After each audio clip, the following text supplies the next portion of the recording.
Gerbiamas pirmininkė, ponios ir ponai.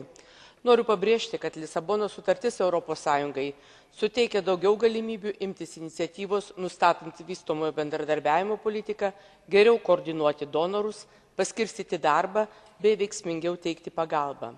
Tačiau tai taip pat reiškia, kad ES institucijoms, įskaitant parlamentą, tenka didesnė atsakomybė.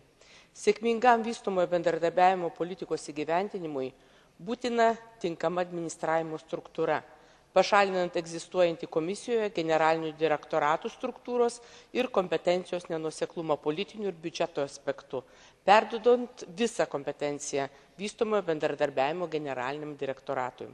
Kadangi vystomojo bendradarbiavimo politikai bus taikoma įprastinė procedūra, bus būtina labai konkrečiai apibrėžti Europos parlamento vystomojo bendradarbiavimo komiteto kompetenciją.